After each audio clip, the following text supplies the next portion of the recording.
우리 하나님의 말씀을 함께 보겠습니다. 하나님의 말씀은 열왕기상 19장 18절 말씀입니다.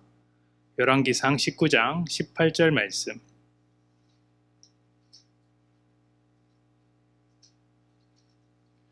열왕기상 19장 말씀을 두루두루 살펴볼 텐데 한 절만 보도록 하겠습니다.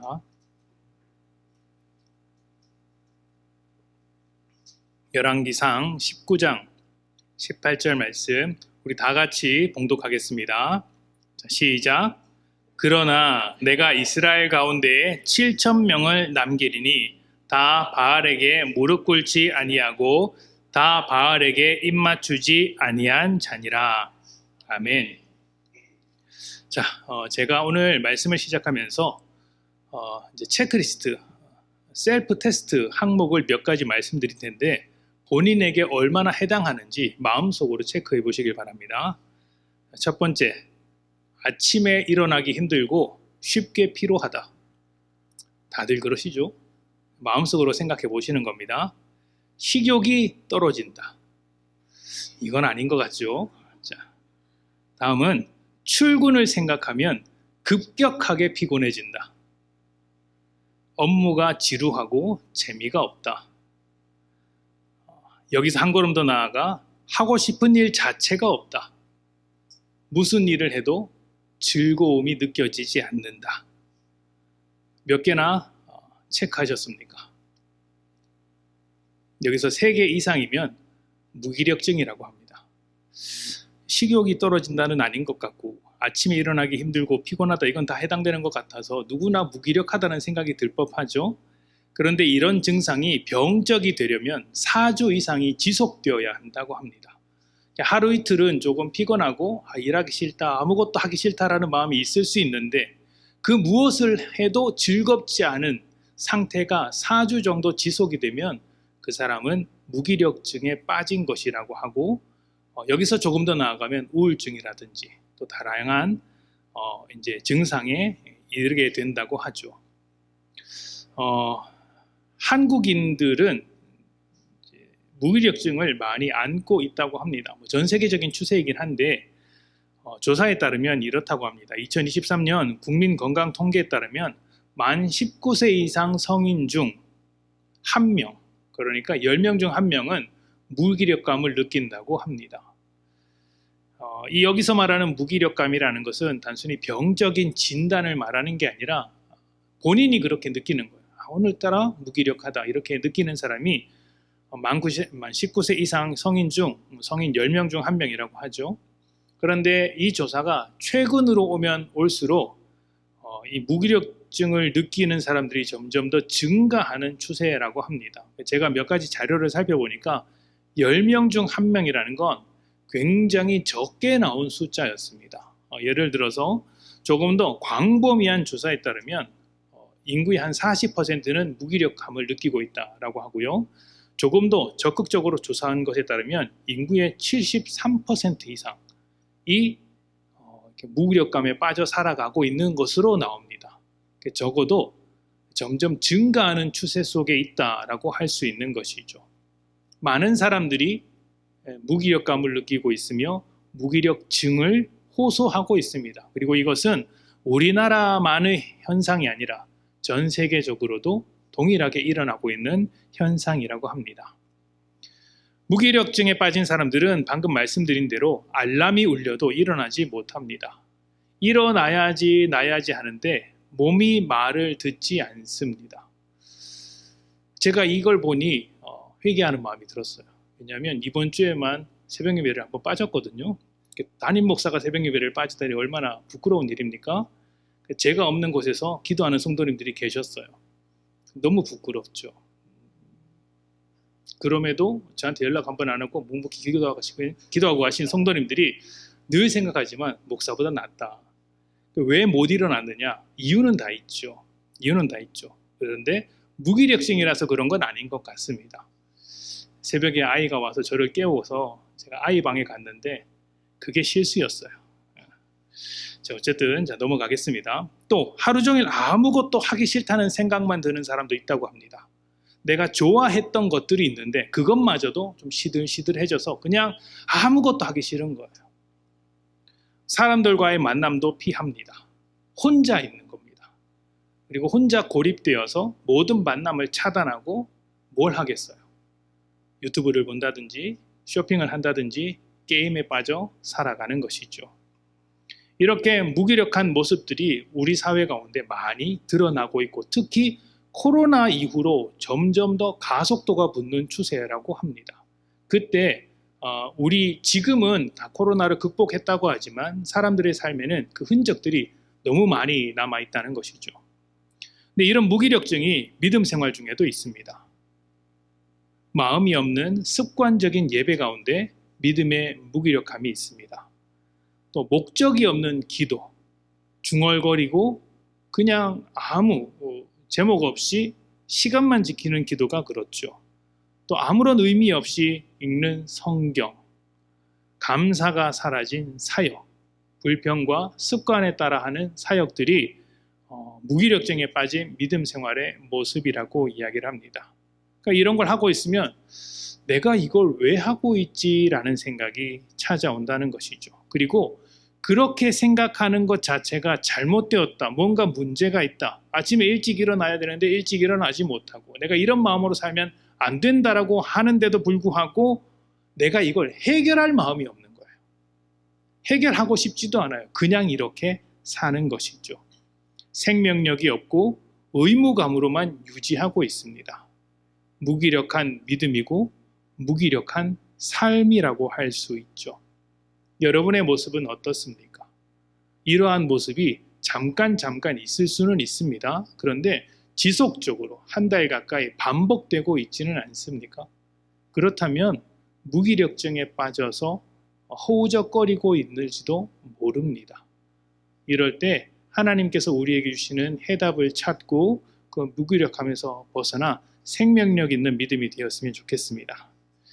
자, 일단 무기력이 무엇인지 알아야겠죠. 우리가 몇 주 전부터 현대인이 가질 수 있는 마음의 어떤 질병, 마음의 상태에 대해서 이야기를 하고 있는데 첫 번째가 무엇이었습니까? 불안함이었죠. 두 번째가 무엇이었습니까? 지난주였어요. 잘 기억하셔야 됩니다. 무엇일까요? 외로움이죠. 맞습니다. 불안함, 외로움. 감사합니다. 실망할 뻔했어요. 오늘은 무기력입니다. 무기력. 자, 무기력한 것과 사람들이 좀 혼란스러워하는 것이 있는데 자주 헷갈리는 것이 있는데 그것이 바로 게으름입니다. 게으른 것과 무기력한 것은 좀 다릅니다. 게으른 것은 일을 미루는 것이지만 무기력한 것은 해야 할 동력 자체가 사라진 것을 말하는 거예요. 예를 들면 이런 것이죠. 내가 오늘 집안 청소를 해야 되는데 하기 싫어. 그래서 침대에서 뒹굴뒹굴 하면서 놀고 있다고 해봅시다. 무기력한 사람이랑 게으른 사람이랑 똑같이 침대에서 뒹굴뒹굴 합니다. 그런데 마침 친구가 연락이 와서 내가 정말 좋아하는 음식을 사주겠다고 하면서 놀자라고 합니다. 그러면 그건 하고 싶어서 뛰어나가는 사람이 게으른 사람이고 그것마저도 싫은데 분명히 내가 좋아하는 것인데도 불구하고 그것마저도 하기 싫어서 그냥 침대 위에서 벗어나지 않는 사람이 무기력한 사람일 가능성이 있다는 것이죠. 그러니까 게으른 것과 무기력한 것은 큰 차이가 있죠. 해야 할 일인 것은 알지만 그것을 할 어떤 에너지가 없고 에너지가 없는 것뿐만 아니라 동기 자체가 없는 상태, 에너지와 동기 모두 없는 상태를 두고 무기력이라고 합니다. 둘 중에 하나라도 살아있으면 그것은 무기력이 아니라고 해요. 내가 해야 할 동기도 있고 의지도 있는데 체력이 안 돼서 못하는 경우가 있잖아요. 몸이 아프거나 힘이 없어서 이제 못하는 경우가 있습니다. 이것은 무기력증이 아닙니다. 그냥 몸이 피곤한 거예요. 반대로 내가 체력은 좋은데 힘은 있는데 동기가 없어서 마음속에 어떤 목적의식이 없어서 안 하는 경우도 있습니다. 이것도 무기력증이 아닙니다. 그냥 의미를 상실한 것뿐이죠. 무기력증은 내 감정적으로도 지치고 육신으로도 힘이 떨어졌고 내가 이것을 왜 해야 하는지 목적도 의미도 모두 사라진 상태. 그래서 육신으로나 마음으로나 영적으로나 모든 동기가 사라진 상태를 무기력한 상태라고 이야기를 하는 것이죠. 그러면 왜 무기력하게 될까요? 그 이유를 알아야 고칠 수 있겠죠. 많은 사람들이 말하는 이유들, 특히 심리학에서 말하는 이유는 이런 것들이 있습니다. 반복된 실패와 좌절, 학습된 무기력이라고 이야기를 하는데요. 내가 잘 해보려고 했는데 자꾸 잘 안 되는 겁니다. 시험을 잘 해보려고 했는데 칠 때마다 떨어지고, 취업도 수십 번, 수백 번 면접을 봤지만 안 됩니다. 인간관계도 잘 해보려고 했는데 잘 맺어지지 않습니다. 사업을 했으나 실패가 연속됩니다. 자녀들의 문제에서도 딱히 해답을 찾을 수 없죠. 그러다 보니 아무것도 되지 않아서, 또 기대했던 것들이 무너지다 보니, 그것도 반복해서 무너지다 보니, 나는 원래 안 되는 사람이구나 라고 하면서 자신의 삶을 어느 정도 포기해 버리는 것, 이것이 학습된 무기력이라고 합니다. 그래서 열심히 살아야 할 이유도 없고 그냥 사는 것입니다. 무기력한 삶의 모습이죠. 두 번째는 그것과는 다르게 좀 번아웃이 온 상황이라고도 할 수 있습니다. 너무 많은 일을 떠맡다 보니, 또 너무 많은 역할과 책임을 맡다 보니 찾아오는 무기력이라는 것입니다. 직장에서는 성과에 대한 압박이 있습니다. 한 번, 두 번 잘했는데도 불구하고 끊임없이 이 압박을 주고 있습니다. 집으로 돌아오니 가정생활로 가득합니다. 밖으로 나가니 사람들 속에서 좋은 이웃이 되어야 합니다. 관계도 잘 맺어야 하고 일도 잘해야 하고 집에서도 쉴 틈이 없으니 너무 압박이 되어서 차라리 내가 이 모든 것을 포기해야겠다라는 것이죠. 해야 할 일은 많은데 내 에너지가 따라가지 못하는 것입니다. 그러다 보니 인간관계나 내가 속한 모든 곳에서 피상적인 만남, 겉모습만 번지르르한 만남이 반복되고 위로는 얻지 못합니다. 그래서 이 관계 지속할 필요가 없겠다. 이 일 내가 열심히 할 이유가 없겠다라고 생각하는 것이죠. 그래서 번아웃이 오고 삶이 무기력해진다고 합니다. 자, 세 번째는 이런 경우죠. 이유가 사라져 버리는 거예요. 내가 왜 이걸 해야 되는지 이유가 사라지는 것입니다. 이유가 무너지게 되면 삶이 공허해집니다. 아무것도 하고 싶지가 않습니다. 이 공허함이 찾아오는 데는 청소년이나 청년 그리고 장년, 이 두 세대가 다른 이유를 가진다고 합니다. 청소년이나 청년 같은 경우에는 아직 정체성이 혼란되어서 삶의 의미, 내가 왜 이렇게 해야 되는지에 대한 의미를 발견하지 못해서 무기력증에 빠지고 의미가 붕괴되는 경우가 있다고 합니다. 그러니까 힘은 있는데, 체력은 있는데 내가 이걸 왜 해야 하는지 모르겠다는 거예요. 그래서 뭐 합니까? 게임만 하는 거죠. 게임하면 재밌으니까. 작년의 경우는 어떻습니까? 내가 하고 싶은 게 있는데 체력이 안 돼서 못하는 겁니다. 체력이 안 돼서. 또 열심히 했는데 알아주는 사람이 없어서 의미가 상실되어 버리죠. 그래서 내가 왜 이렇게 열심히 살아야 하나? 내가 다른 사람을 위해서, 가족을 위해서, 아니면 성공을 위해서 그렇게 열심히 했는데 이제는 못하겠다라고 하면서 무기력증에 빠지게 된다고 합니다. 어찌되었든 둘 모두 의미가 사라져버린 인생이라는 점에서는 똑같습니다. 여러분은 혹시 해당하는 것이 있습니까? 반복된 실패 속에서, 아니면은 너무 과도한 역할 속에서, 아니면 의미가 사라져서 무기력증에 빠진 사람들이 있다면 이제는 그것을 해결해야겠죠. 심리학에서는 이렇게 해결한다고 합니다. 첫 번째는 일단 무기력증에 빠진 사람이 오면 충분히 쉬라라는 이야기를 한다고 합니다. 쉬면서 하고 싶은 일을 좀 찾아보십시오. 재미있는 일, 좋아하는 일이 무엇인지 찾아보십시오 라는 이야기를 한다고 합니다.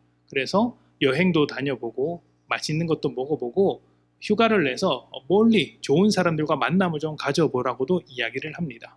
근데 문제는 이것이 잠깐은 좋아질 수 있지만 일상으로 돌아오면 똑같아진다는 것입니다. 그래서 이에 대한 해답으로 당신이 해야 하는 일과 하고 싶은 일을 병행하라고 하는데 그것이 쉽지는 않다는 것이죠. 그리고 무엇보다 휴식을 갖다 보면 도피하거나 회피하는 경향도 생긴다고 합니다. 내가 어떤 일로부터 이제 무기력감을 만나게 된다면 그 일을 도망쳐 버리는 거예요. 문제는 도망칠 수 없는 일임에도 불구하고 자꾸 도망치려고 하다 보니 무책임한 사람으로 남게 된다는 것이죠. 더 심각한 경우에는 현실이 그렇게 만만한 게 아니라서 내가 책임을 놓고 도망치는 인간이라는 것을 스스로 알아서 자기를 혐오하는 지경까지 간다고 합니다. 자기를 혐오한다. 여담이지만 여러분, 제가 심리 검사를 하면요, 저는 저를 굉장히 혐오하는 인간으로 나옵니다. 저는 제 자신을 대단히 싫어하는 사람으로 나와요. 안 그런 것 같죠? 제가 어떤 목표를 세우고 그 목표를 이루지 못하면 저 자신에 대해서 굉장히 학대하는 사람이라고 이야기를 해요. 그렇다고 합니다. 그렇다고 마음에 병이 들진 않았습니다. 이상한 눈빛으로 쳐다보시는데 괜히 이야기했나? 제가 강단에서 저를 이렇게 깎아내리는 이야기를 하는 것은 저 같은 사람도 목회를 하니 여러분 자리에서 승리하시라고 말씀을 드리는 건데, 역시 우리 목사님 이러면 곤란합니다. 자, 두 번째는 이제 무기력증을 탈피하기 위해서 자기 관리를 하고 자기 개발을 하라, 이렇게 이야기를 합니다. 운동을 하거나 시간 계획을 잘 세워서 새로운 일을 해보는 그런 계획을 해보라는 것이죠. 이런 것을 하면 처음에는 효과가 있습니다. 뭔가 달라지는 것 같고 내 마음도 뿌듯해요. 그런데 어떻게 됩니까? 이런 노력들은 이미 삶의 의미와 동기가 떨어진 사람들에게 있어서 굉장히 유지하기 힘든 일이에요. 그리고 이런 것들을 방해하는 것들이 너무나도 많아요. 무기력증이 내 몸과 마음의 동기가 떨어진 사람들, 에너지가 떨어진 사람들 아닙니까? 그런데 이런 일을 새롭게 하려다 보니 너무 힘든 겁니다. 작은 방해에도 쉽게 넘어지는 것이 이런 사람들이죠. 근원적인 에너지를 해결해주는 방법이라고 할 수는 없습니다.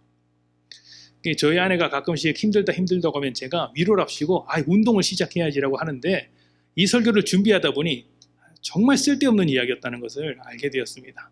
회개하는 마음으로 세 번째를 봅시다. 자, 세 번째가 무엇이냐면 관계 속에서 의미를 발견하라고 이야기를 합니다. 사람들 많이 만나면서 그 속에서 인정을 받고 또 공감도 얻고 위로를 받으면 회복될 수 있다, 이야기를 하는 것이죠.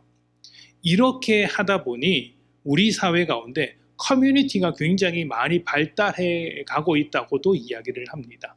무기력증에 빠진 사람들이 나름대로 의미를 찾아보려고 자신과 같은 관심을 가지고 있는 사람들이 모여서 커뮤니티를 이루어가는 것이죠. 그렇게 집단을 형성하는 것들이 굉장히 많다고 합니다.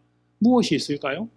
대표적으로는 정치 집단도 있겠죠. 요즘 그런 것들 너무 많이 생기지 않습니까? 또 취미 생활이라든지 다양한 상담이라든지 공부라든지 활동이라든지 이런 커뮤니티가 온라인이든 오프라인이든 굉장히 많아지고 있다고 합니다. 이건 설교와는 좀 다른 이야기이긴 한데, 사실 이 커뮤니티가 점점 많아지는 것은 가족이 붕괴하는 것과 같은 맥락 안에 있는 이야기입니다. 좋은 점이 있죠. 내가 하고자 하는 일에 응원을 받을 수 있고 또 내가 힘들 때 공감을 얻을 수도 있습니다. 근데 큰 단점이 있어요. 뭐냐면 그 집단에서 벗어나 다른 생각을 하기가 힘듭니다. 특히 그 집단은 나와 똑같은 생각을 하는 사람들 아닙니까? 그러니까 나같이 생각하는 사람들이 모여서 나 같은 생각만 하고 있는 거예요. 나와 다른 생각이 끼어들 틈이 있을까요? 불가능하죠. 가족은 나와 다른 생각이라도 묶일 수 있는 곳이 가족이에요. 잔소리를 듣잖아요. 아내에게 잔소리를 듣든 남편에게 잔소리를 듣든 부모에게 잔소리를 듣든 잔소리를 듣습니다.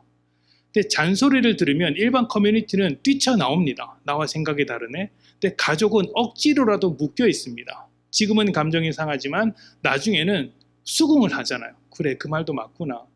내 인정을 해야지. 라고 묶일 수 있는 게 가족인데, 이 가족의 기능이 약해지다 보니, 그리고 커뮤니티는 점점 강해지다 보니 우리는 한쪽으로 편향되어 가는 사회 속에서 살아가고 있는 것 같습니다. 자, 이렇게 세 가지 해결책을 내놓았습니다. 심리학에서. 첫 번째가 뭐죠? 잘 쉬라. 그리고 재밌는 걸 찾아라. 두 번째는 자기 관리를 해라. 자기 개발을 해라. 그리고 세 번째는 관계를 좀 잘 맺어봐라 라는 것이죠. 다 그럴듯하고 좋은 해결책인데 이 해결책에 공통점이 있어요. 무기력증이 무엇입니까? 마음과 몸에서 어떤 그 힘, 에너지가 모두 떨어진 상태를 말하고 있지 않습니까? 그런데 지금까지 해결책은 전부 그 떨어진 사람에게 에너지와 의미를 짜내려고 하는 겁니다. 너 그렇게 한번 해봐. 너 그렇게 사람들 만나봐. 좋아하는 것을 찾아봐. 계속 해봐라고 해서 안 그래도 없는 사람에게 그 의미, 그 힘을 짜내서 내보라 이야기하는 것이 해결책이라는 것이죠. 어떻게 해보면 다시 힘을 낼 수 있는가? 이런저런 방식을 해보면 다시 힘을 낼 수 있다라는 것인데 이것이 과연 해결책이라면 진정으로 이것이 우리가 가지고 있는 무기력증의 근원을 해결하는 것이라면 왜 현대 사회의 무기력증을 가진 사람들은 점점 더 늘어나고 있는 추세일까요? 사실 이 무기력증이라는 것은 단순히 내 주변의 환경을 개선하는 것으로는 해결할 수 없는 문제입니다. 심리학은 큰 도움이 되죠. 기능적으로 도움을 줍니다. 그러나 우리라는 존재에 대한 설명을 하지 못합니다. 한계가 있죠. 특히 무기력이 내 삶의 동력, 마음과 몸의 동력을 모두 잃어버린 상태라고 이야기를 하는데 심리학은 우리가 무엇을 위해서 살아야 하는지 궁극적인 해답을 줄 수가 없습니다. 내놓는 최고의 해답이 뭡니까? 너를 위해서 살아라입니다. 너 자신을 위해서 살아라는 게 심리학의 해답이죠. 틀린 말은 아니지만 궁극적인 답도 아니라는 것입니다. 현대 사회는 해야 할 일을 정말 많이 만들어내고 있습니다. 현대인의 삶을 쪼개서 살펴보면 우리는 정말 많은 일을 하고 있죠. 그러나 그 많은 일을 하는 가운데 왜 그 일을 해야 하는지 친절하게 설명해 주는 곳은 잘 없습니다. 묻는다면 딱 한마디로 대답을 하죠. 돈 때문이라고 이야기를 합니다. 돈을 벌기 위해서. 한국 사회는 더더욱 그렇죠. 왜 그 일을 하는가? 돈 벌려고 한다. 그것보다 명쾌한 답은 없습니다. 나는 돈이 아니더라도 의미 때문에 한다, 보람이 있기 때문에 한다, 하고 싶어서 한다라고 하면 꼭 뒤따라오는 질문이 있죠. 돈을 못 벌어도 그 일을 할 거야? 라고 이야기를 합니다. 그게 무슨 말이냐면 돈이 그 일의 평가 기준이라는 것입니다. 돈을 벌면 쓸모 있는 일, 돈을 벌지 못하면 쓸모 없는 일, 돈이 제일 중요하다라는 관점으로 들여다보고 있는 것이죠. 무기력이라는 것은 우리 몸의 에너지, 마음의 에너지, 이 모든 에너지가 사라진 것입니다. 본질적인 원인이 어디 있냐면 사실 이 힘과 에너지가 사라진 것에 있지 않습니다. 사라졌으면 채워놓으면 되는 거예요. 그게 아니라 그 무기력증의 근본적인 원인은 힘이 나오는 근원으로부터 끊어진 것입니다. 인간은 힘을 스스로 낼 수 없는 존재인데 힘을 받아서 살아야 할 존재인데 받아서 살아야 할 존재가 그 모든 힘의 근원으로부터 끊어져 버렸으니 무기력증에 빠질 수밖에 없다는 것이죠. 오늘 한 사람 이야기를 통해 그 내용을 좀 살펴보려고 합니다. 엘리야 이야기인데요. 우리가 읽은 열왕기상 19장 말씀입니다. 18장 말씀이 아주 유명한 이야기가 있죠.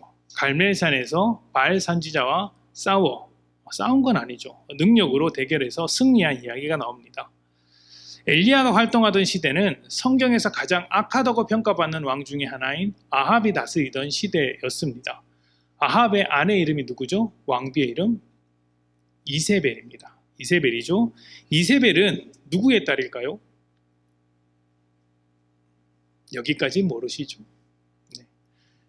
그 시돈 사람 엣바알의 딸입니다. 17장에 나오는데 시돈 사람 엣바알, 여기서 엣바알이라는 것은 바알을 따르는 자, 바알을 섬기는 제사장이라는 뜻입니다. 그러니까 우상 숭배자의 딸이자 우상 숭배를 몸소 경험하고 우상을 숭배하고 있는 사람이 이세벨입니다. 그리고 그 이세벨이 아합의 왕비로 아내로 왔다는 것은 이제 이스라엘 중심의 바알 숭배를 들여온다는 것과 마찬가지죠. 그래서 이세벨이 그 나라에 와서 했던 일이 무엇이냐면 하나님의 선지자들을 모두 쳐내고 바알 선지자를 성전의 중심에, 국가의 중심에 세웠던 것입니다. 이러한 상황 속에서 하나님은 엘리야를 통해 가뭄을 선포하셨습니다. 가뭄을 선포하셨다는 것 자체가 굉장히 인상 깊은 거예요. 왜냐하면 바알은 천둥과 비의 신이거든요. 하나님께서 그 가뭄을 오게 하심으로써 바알이 아무런 도움을 주지 못한다는 것을 이제 몸소 경험케 하십니다. 그리고 3년이 지나서 엘리야가 아합에게 찾아가서 바알과 하나님 중 누가 진짜 신인지, 누가 진짜 하나님인지 보여주는 사건이 갈멜산 사건이죠. 바알의 선지자들이 갈멜산에서 제단을 쌓고 열심히 기도합니다. 그 말씀을 보면 칼과 창으로 자기 몸을 상하게 했다는 표현이 나오는데 자기 몸을 학대할 정도로 열심히 기도했는데 바알은 꿈쩍도 하지 않고 응답하지 않았습니다. 당연하죠. 죽은 신이니까. 그런데 엘리야가 제단을 쌓고 거기에 물을 3번 끼얹습니다. 큰 물 항아리로 와서 끼얹고 기도를 하죠. 한마디 기도하자 하늘에서 불이 내려서 그 제단에 불을 붙이고 하나님의 살아계심을 보여주십니다. 누가 봐도 엘리야가 이겼고 하나님께서 역사하셨고 이제 바알의 선지자들이 완전히 패배한 사건입니다. 그 어떤 사건의 사이즈, 그 어떤 그 모습으로만 보면 엘리야 인생 가운데 가장 하이라이트라고 할 수 있을 만한 대단한 사건이죠.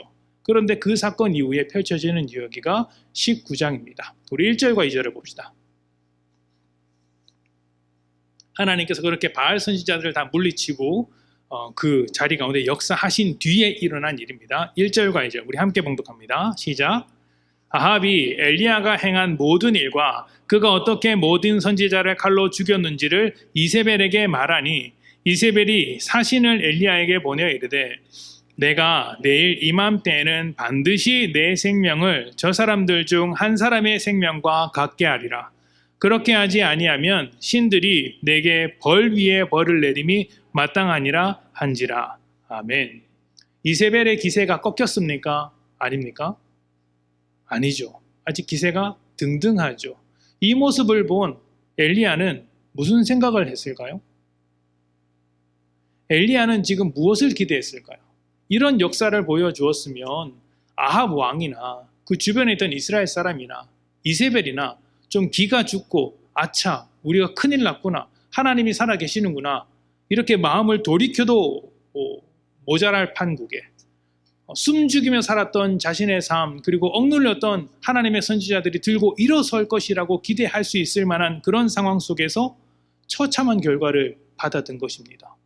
이세벨이 사신을 보내어서 너 내일 죽을 거야 라고 공개적으로 선언을 해버린 것입니다.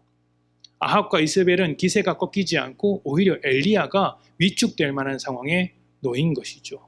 그래서 엘리야가 도망칩니다. 자, 3절부터 8절입니다. 우리 같이 읽습니다. 자, 시작. 그가 이 형편을 보고 일어나 자기의 생명을 위해 도망하여 유다에 속한 부엘세바에 이르러 자기의 사원을 그곳에 머물게 하고 자기 자신은 광야로 들어가 하룻길쯤 가서 한 로뎀 나무 아래에 앉아서 자기가 죽기를 여호와여 넉넉하오니 지금 내 생명을 거두시옵소서 나는 내 조상들보다 낫지 못하니이다 하고 로뎀 나무 아래에 누워 자더니 천사가 그를 어루만지며 그에게 이르되 일어나서 먹으라 하는지라 본즉 머리맡에 숯불에 구운 떡과 한 병 이에 먹고 마시고 다시 누웠더니 여호와의 천사가 또다시 와서 어루만지며 이르되 일어나 먹으라 내가 갈 길을 다 가지 못할까 하노라 하는지라 이에 일어나 먹고 마시고 그 음식물의 힘을 의지하여 40주 40야를 가서 하나님의 산 호렙에 이르니라. 아멘. 갈멜산에서의 승리가 현실을 변화시키지 못하는 것을 보았습니다. 그래서 어떻게 합니까? 도망칩니다. 하나님께서 보내신 자리, 그 사명을 버리고 도망쳤습니다. 그리고 자신은 자기 조상보다 못하다면서 자신을 비하합니다. 그리고 죽기를 바랍니다. 생명도 버리는 것이죠. 살 의지가 전혀 없습니다. 도망치기에 바쁘죠. 무기력한 모습의 전형입니다.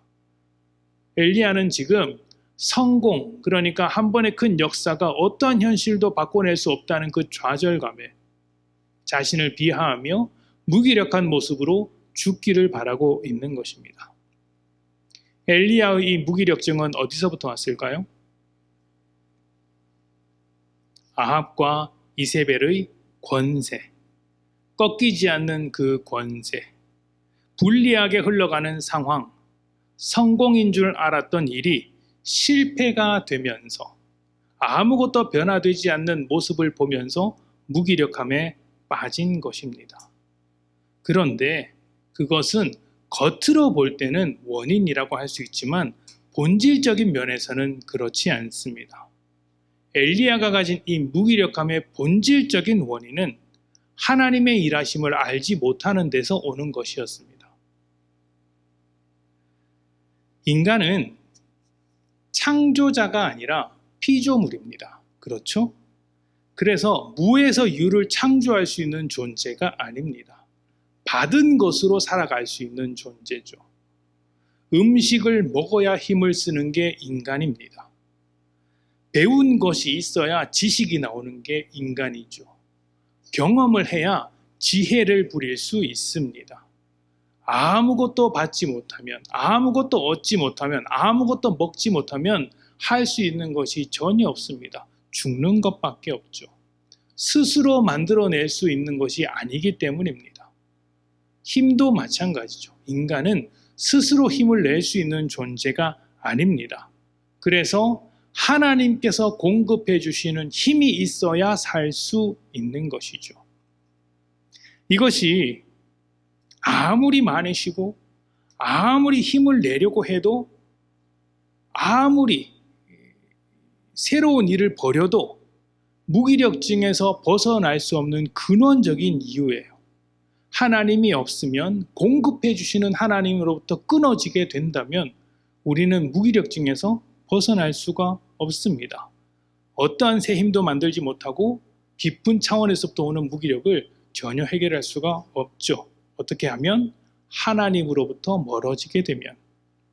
엘리야가 지금 그렇게 하고 있습니다. 갈멜산에서의 승리는 너무 놀랍지만 응답하신 하나님을 신뢰하지는 못하고 있습니다.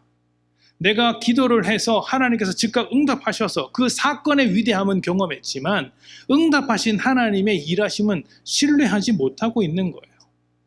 변화하고 있는 현실을 보고 있지만 변화하지 않는 하나님, 그 영원하신 하나님을 보지는 못하고 있는 것입니다. 이것이 무기력함의 근원적인 이유였던 것이죠. 그래서 이세벨이 득세하는 현실을 보자, 달라질 것 없는 현실을 보자 하나님은 버려두고 이 상황에서 내가 이겨낼 수 없겠구나 하고 도망쳐버리는 것입니다. 참 놀라운 거예요. 방금 전까지 엘리야는 성경에서 손꼽을 만한 역사를 경험했던 사람입니다. 그런데 그 경험 이후에 하나님과의 관계는 더 약해졌고 자기 힘으로 버티려고 해보다가 탈진해 버렸습니다. 우리도 이와 같은 경험들이 많지 않습니까? 뒤돌아보면 하나님을 뜨겁게 경험하고 기도하고 응답받았던 경험이 있는데 잠깐 며칠 뒤돌아보면 또 살다 보면 어느새 하나님의 그 역사하심은 잊어버리고 눈앞의 상황을 보면서 무기력에 빠져버릴 때가 많습니다. 하나님의 자녀라고 고백하면서도 하나님 없이 살아가는 순간들이 왜 그렇게 많은지 모르겠습니다. 그렇게 돼서 결국 무기력한 삶을 반복하는 것 아니겠습니까?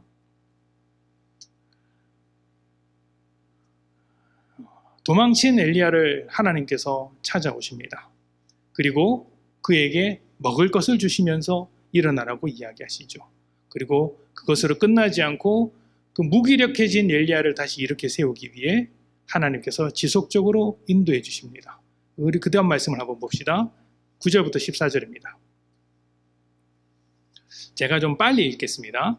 엘리야가 그곳 굴에 들어가 거기서 머물더니 여호와의 말씀이 그에게 임하여 이르시되 엘리야야 내가 어찌하여 여기 있느냐. 그가 대답하되 내가 만군의 하나님 여호와께 열심히 유별하오니 이는 이스라엘 자손이 주의 언약을 버리고 주의 제단을 헐며 칼로 주의 선지자들을 죽여 싸우며 오직 나만 남았거늘 그들이 내 생명을 찾아 빼앗으려 하나이다. 여호와께서 이르시되 너는 나가서 여호와 앞에서 산에 서라 하시더니 여호와께서 지나가시는데 여호와 앞에 크고 강한 바람이 산을 가르고 바위를 부수나 바람 가운데 여호와께서 계시지 아니하며 바람 후에 지진이 있으나 지진 가운데도 여호와께서 계시지 아니하며 또 지진 후에 불이 있으나 불 가운데에도 여호와께서 계시지 아니하더니 불 후에 세미한 소리가 있는지라.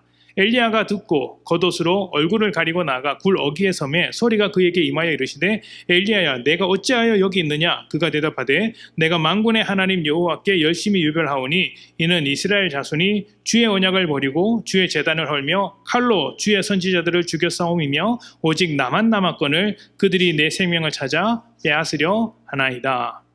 아멘. 10절과 14절을 보시면 토시 하나 다르지 않고 똑같습니다. 우리 같이 읽어볼까요? 여러분이 10절을 읽고 제가 14절을 읽겠습니다. 여러분은 10절을 읽는 겁니다. 자, 시작. 그가 대답하되 내가 만군의 하나님 여호와께 열심히 유별하오니 이는 이스라엘 자손이 주의 언약을 버리고 주의 제단을 헐며 칼로 주의 선지자들을 죽였음이오며 오직 나만 남았거늘 그들이 내 생명을 찾아 빼앗으려 하나이다. 아멘. 14절 읽으신 거 아니죠? 토시 하나 다르지 않고 똑같습니다. 왜 똑같은 대답을 두 번이나 했을까요? 똑같은 대답을 두 번이나 했을 수도 있고 아니면 한 번 대답한 것인데 어떤 상황을 강조하기 위해서 자세하게 묘사하기 위해서 두 번 보여주었을 수도 있습니다. 중요한 것은 그 두 번의 대답 사이에 어떤 이야기가 있느냐 하는 것이겠죠. 하나님께서 의도된 어떤 것이 있습니다.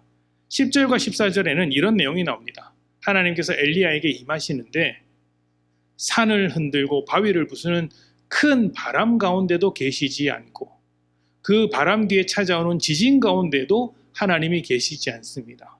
하나님이 어디 계십니까? 세미한 소리, 들릴락 말락, 귀를 기울여야 겨우 들을 만한 그 작은 소리 가운데 계신다고 합니다. 그 소리가 어떤 소리죠? 지금 엘리야가 마주하고 있는 현실과 같은 소리예요. 세상은 전혀 귀를 기울여 듣지 않을 것 같은 그 작은 소리, 하나님의 일하심이 전혀 보이지 않는 그 작은 소리 가운데에도 하나님의 일하심이 있다는 것을 보여주기 위해 귀를 기울여서 들을 만큼의 작은 소리 가운데 하나님께서 말씀해 주시는 것입니다. 그리고 그 말씀 끝에 어떤 말씀이 있죠? 오늘 본문이 나오는 거예요. 18절에 이렇게 이야기를 하죠.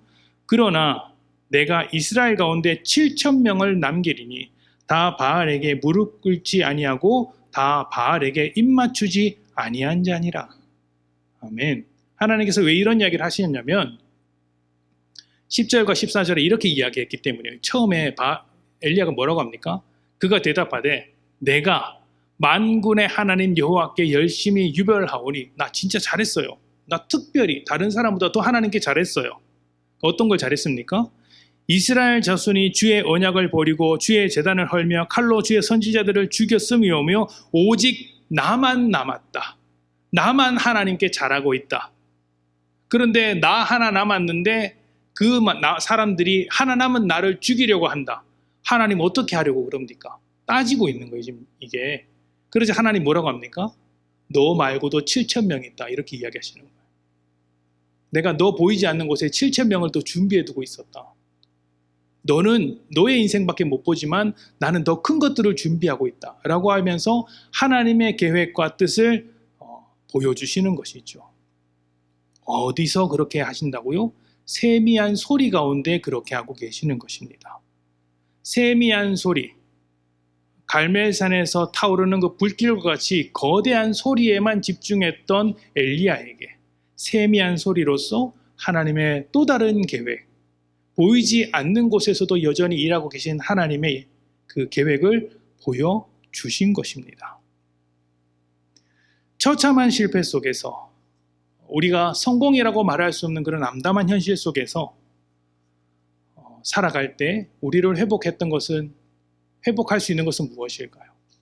엘리야와 같이 세미한 소리를 기울이지 않으면 들을 수 없는 그런 답답한 상황 속에서 우리를 회복할 수 있는 것은 무엇일까요? 엘리야를 회복했던 것은 찾아오신 하나님이었습니다. 엘리야가 죽기를 바랄 때 하나님께서 찾아오셨죠. 그리고 하나님은 엘리야에게 너 여기서 뭐 하고 있니? 라고 야단치지 않았습니다. 나무라지도 않았습니다. 어떻게 하셨습니까? 먹을 것을 주셨어요. 그리고 가야 할 길로 인도해 주셨습니다. 그의 몸을 회복시키시고 이제 호렙산으로 데려가 그의 마음, 그가 사역해야 할 동기, 그 삶의 의미를 다시 회복시켜 주시는 것이죠. 그의 시선을 이세벨이 판치는 그 상황이 아니라 하나님께로 돌리게 하신 것입니다. 세상이 들을 수 없는 세미한 소리라 할지라도 하나님의 뜻과 계획이 있다면 그것은 절대 의미 없는 것이 아니다라는 것을 알게 하시는 것입니다.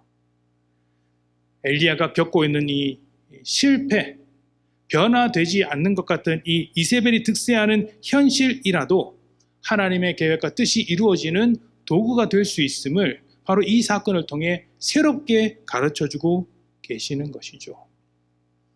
어쩌면 엘리야의 모습은 오늘 무기력함에 빠져 살아가는 우리의 모습과도 같습니다.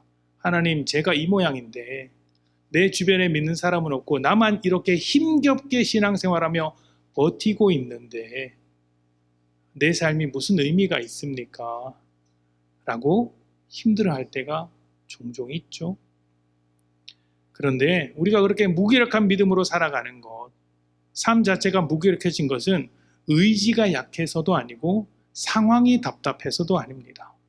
우리의 믿음 가장 깊은 곳에서 하나님의 계획을 바라보고 있지 못하기 때문입니다. 하나님의 역사하심을 인정하지 않기 때문이죠. 하나님을 상황보다 더 크신 분으로 믿지 않기 때문입니다. 하나님과 멀어졌기 때문이죠. 그래서 하나님은 무기력한 우리, 하나님께로 나아올 수 없는 우리를 기다리지 않고 먼저 찾아오십니다. 엘리야에게 찾아와 먹을 것을 주시며 네가 가야 할 방향은 이 방향이다 라고 인도해 주신 것처럼 오늘도 우리에게 다가와 손을 내미시는 것이죠. 다가오시는 하나님은 우리에게 쉬어라 라고 말하지 않고 쉼을 주시는 분이십니다. 쉼이 되어주시는 분이시죠. 하나님은 우리에게 다가와서 일어나라 라고 말하지 않고 일으켜 주시는 분이십니다. 하나님은 우리에게 힘내라고 말하지 않고 힘이 되어 주시는 분이십니다. 그렇게 우리를 새롭게 만들어 주시는 것이죠. 그렇다면 우리에게 다가와서 우리에게 힘이 되시며 일으키시며 쉼이 되어 주시는 하나님 앞에 우리는 어떻게 해야 할까요?